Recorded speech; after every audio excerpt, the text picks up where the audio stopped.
Assalamualaikum warahmatullahi wabarakatuh. Salam Guru Penggerak. Perkenalkan, nama saya Asmaul Husna Rashid dari SMP 112 Jakarta, calon guru penggerak angkatan 10. Di video ini saya akan memaparkan demonstrasi kontekstual filosofi pemikiran Ki Hajar Dewantara. Dengan filosofi pemikiran Ki Hajar Dewantara, pendidikan itu berpihak pada murid. Tujuan dari pendidikan menuntun tumbuh atau hidupnya kekuatan kodrat yang ada pada anak-anak agar mereka dapat mencapai keselamatan dan kebahagiaan yang setinggi-tingginya, baik sebagai manusia maupun sebagai masyarakat. Guru berpihak pada murid. Sistem Among yang digunakan oleh pemikiran filosofi Ki Hajar Dewantara. Guru berpihak pada murid.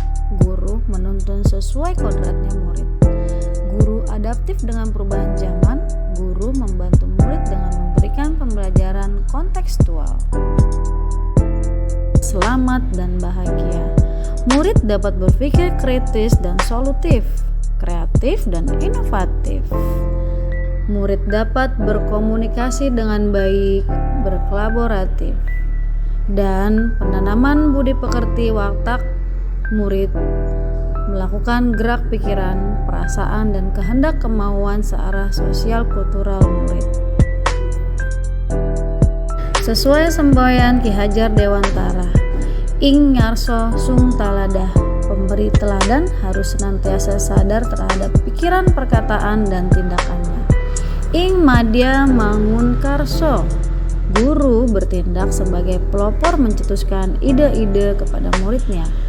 Tutwuri handayani, guru berupaya penuh memberi dorongan dan arahan kepada murid. Dengan semboyan Ki Hajar Dewantara, maka para pendidik sebagai Among melakukan perubahan. 3 perubahan yang penting dalam melakukan perubahan, yaitu 1. Kodrat keadaan, memahami kodrat alam murid dan kodrat zamannya. Memahami prinsip perubahan, yaitu perubahan trikon. Perubahan harus terjadi secara kontinu, konvergen, dan konsentris. Perubahan budi pekerti. Budi yaitu cipta, rasa, dan karsa. Pekerti terjadinya suatu tenaga kepada murid menjadi watak yang sesuai dengan sosial kultural Indonesia. Perubahan ini dilakukan agar kita dapat melakukan pembelajaran berpusat pada murid.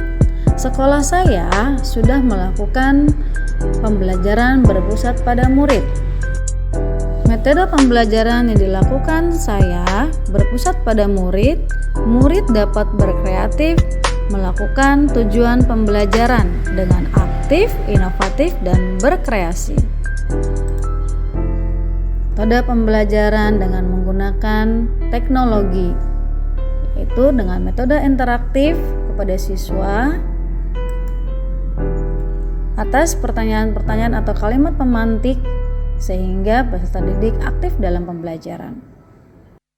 Peserta didik bisa juga mengembangkan potensi bakat minatnya. Dan pembiasaan-pembiasaan yang kami lakukan di dalam sekolah, yaitu penanaman karakter penguatan ketuhanan yang Maha Esa, berjiwa patriot atau nasionalis, pembiasaan membaca, dan pembiasaan sapa, salam, senyum, sopan, dan santun. Terwujudnya pembelajaran berpusat pada murid, beberapa langkah tantangan yang harus kita lewati, yaitu masih rendahnya minat murid dalam mengikuti kegiatan sekolah. Kedua, murid kurang diberi dukungan oleh orang tua dalam proses pendampingan belajar. 3. Guru belum memahami pemikiran filosofi Ki Hajar Dewantara tentang pendidikan berpihak pada murid.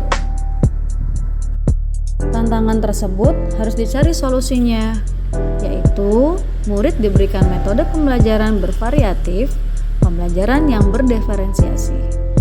Sekolah membuat program parenting kepada orang tua tentang pola asuh terhadap anaknya.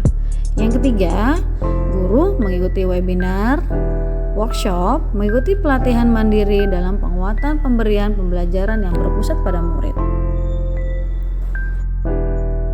Akhir kata, jadilah guru yang merdeka. Merdeka belajar itu perlu dilakukan seorang pendidik. Guru memahami kodrat murid dengan kodrat alam. Dan kodrat zaman, pendidik dapat melakukan pembelajaran disenangi murid, tidak membosankan, murid tampil dengan baik dan berbudi pekerti. Demikian pemaparan dari saya. Terima kasih.